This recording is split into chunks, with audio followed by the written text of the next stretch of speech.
July's 2020 predictions. We got a lot going on this month. I really see the energy being a lot more relaxed, especially because we're in a storyline, the North Node axis, which has been in Cancer and Capricorn since 2018, is rounding up. That's right, we're getting an ending to whatever area that's affecting your chart. With Cancer and Capricorn, it's been a big deal, and we're going to end that energy on the 4th or 5th of July, depending on what part of the world you're in, with the lunar eclipse in Capricorn.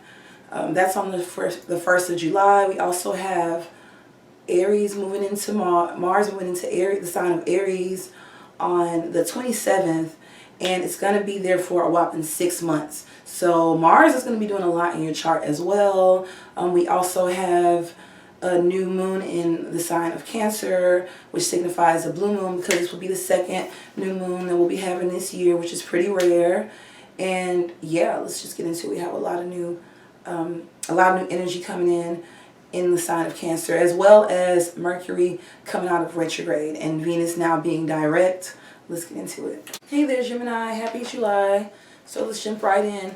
On the 1st, we're gonna have the sign of Saturn moving into retrograde back into its ruling sign of Capricorn.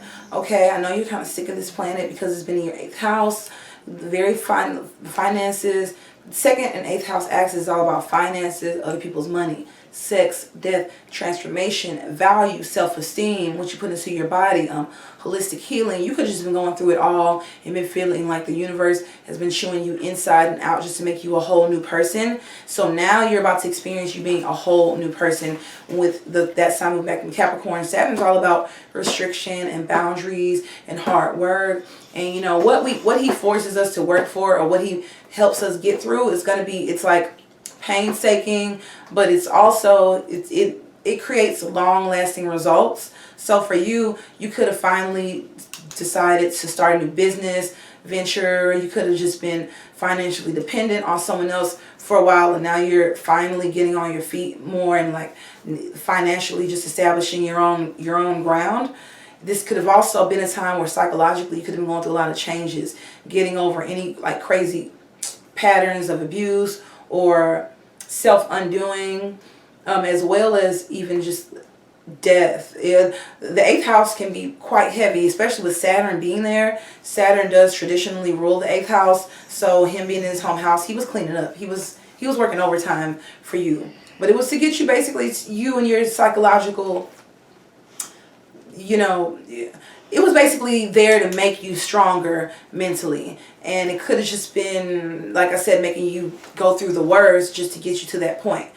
We also have the lunar eclipse happening on the 4th or 5th of July, and that'll be in your 8th house as well. This will mark ending. So again, an ending to this crazy intense cycle of like psychological damage and undoing and healing, and just kind of like you were going through the closet and digging out a lot of skeletons and a lot of demons, and you finally have done all the work, and this is the result. So again, with it being financial as well as internal and psychological, you could be a whole new person, and it could really show in the outside world, because the 2nd house is very earthy house and does rule, our resources, what we bring to the table, what we put into our body. So you could have also gotten a better diet after this transit, after this 2-year transit with the North Node and South Node being on the axis of Cancer and Capricorn.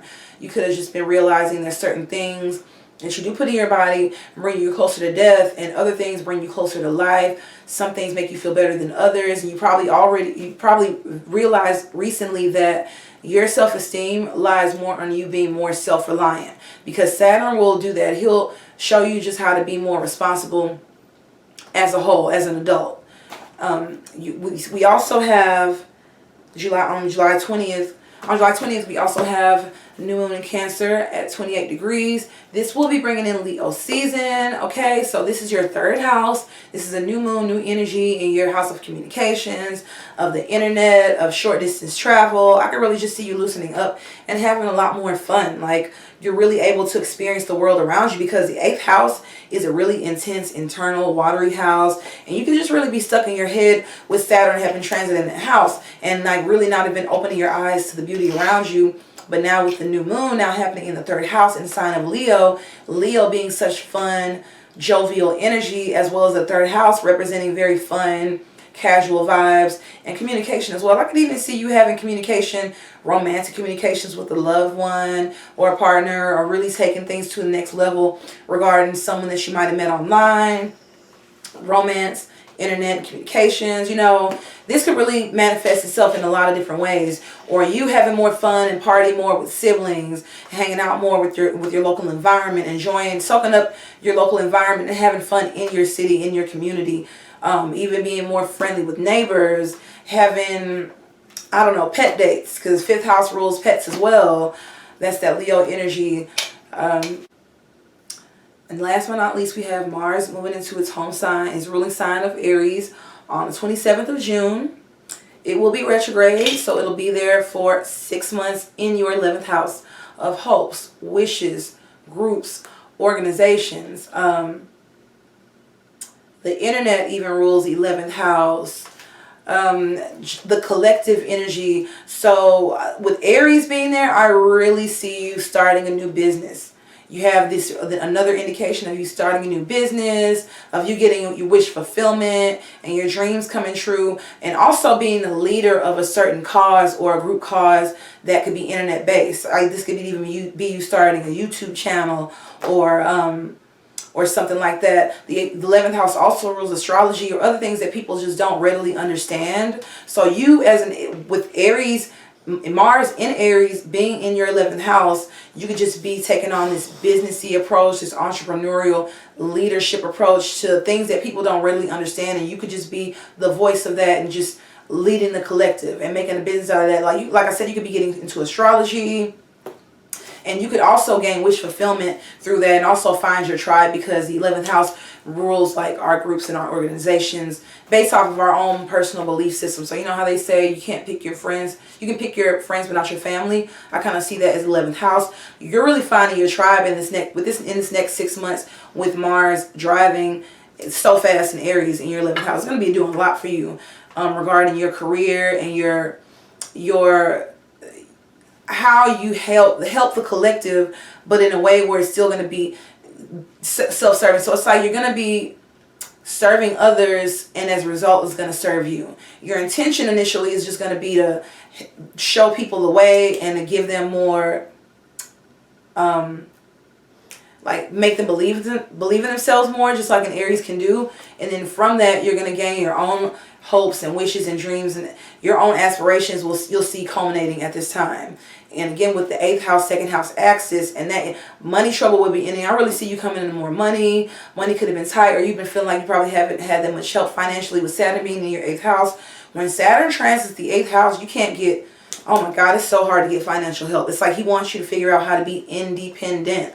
So now with Aries, Mars and Aries transiting your 11th house, you're able to take that independence that you've learned from Saturn. And Saturn in Capricorn is also cardinal energy, right? And so is Aries. So it's like you have this go-getter mentality. Like you're confident. You're able to show people what you've learned to accomplish what you need. Saturn in the 8th house is not for the light of heart. People, you can have near-death experiences, a dark night of the soul. It can be, like I said, you can really feel chewed inside and out.